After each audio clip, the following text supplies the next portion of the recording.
Student, آج ہمارا topic ہے ہاسپٹل فارمیسی۔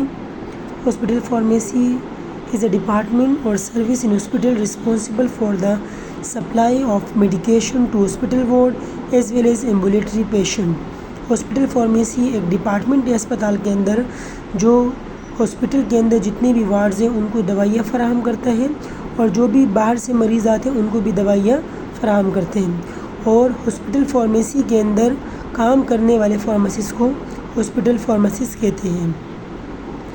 اب ہاسپٹل فارمیسی کے کیا مقصد ہے، کیوں بنائی جاتی ہے، یہ کیا کرتی ہے، یا عام زبان میں اگر ہم کہیں تو ہاسپٹل فارمیسی کی یوزز کیا ہیں۔ سب سے پہلا to provide quality assurance for manufacturing assemble and purchase pharmaceuticals. جو بھی دوائیاں انڈسٹری سے آ رہی ہے ان کو اسٹور کرنا، اس کے علاوہ ان کو پرچیز کرنا، خریدنا، جو بھی انڈسٹریز ہیں ان سے خریدنا، اور پھر اس کی کوالٹی کو برقرار رکھنا، یہ کس کا کام ہے؟ ہاسپٹل فارمیسی کا کام ہے۔ اسی طریقے سے to purchase and supply drugs for inpatient, outpatient, hospital employees and for clinical drug trials. یہ لوگ دوائیاں لیتے ہیں اور اس دوائیوں کو پھر آگے فراہم کرتے ہیں کس کو؟ جو ان پیشنٹ ہے۔ ان پیشنٹ کا مطلب کیا ہوتا ہے؟ وہ پیشنٹ جو اسپتال میں داخل ہے۔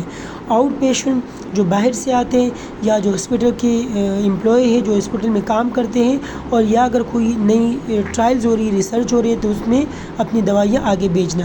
اس کے علاوہ یہ لوگ کیا کرتے ہیں؟ Maintain patient medication profile.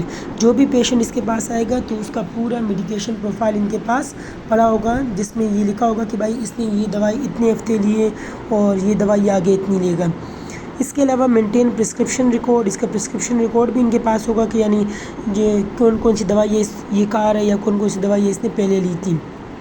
اس کے علاوہ provide drug information on drugs and drug therapy to doctor, nurses, medical and nursing student and house staff. اس کے علاوہ کسی بھی ڈرگس کے بارے میں جو انفارمیشن ہوتی ہے کہ وہ ڈرگس کس چیز کے لیے یوز ہوتے ہیں، وہ کس ڈرگس کے ساتھ انٹریکشن کرے گا، اس کو کس فوڈ کے ساتھ نہیں لینا چاہیے، یا اسے پانی کے ساتھ لینا چاہیے، یا دودھ کے ساتھ لینا چاہیے، یہ ساری انفارمیشن یہ ڈاکٹر کو بھی سمجھائے گا، نرسز کو بھی، اور باقی جو بھی میڈیکل اسٹاف ہے ان کو بھی سمجھائے گا۔ اس کے بعد coordinate and control all drug delivery and distribution system. یہ جو آپ کے ڈرگس پورے اسپتال میں ڈسٹریبیوٹ ہو رہے ہیں اس کو بھی یہ کنٹرول کرے گا، دیکھے گا کہ وہ صحیح جگہ پہ جا رہی ہے یا نہیں جا رہی ہے۔ جیسے کہ کینسر کی دوائی کینسر کے وارڈ میں جانی چاہیے، جو کارڈیو ویسکولر ڈیزیز ہوتی ہے، دل کے مریض، ان کی دوائیاں ان کے وارڈ میں جانی چاہیے۔ تو یہ سب چیزیں بھی یہ دیکھے گا۔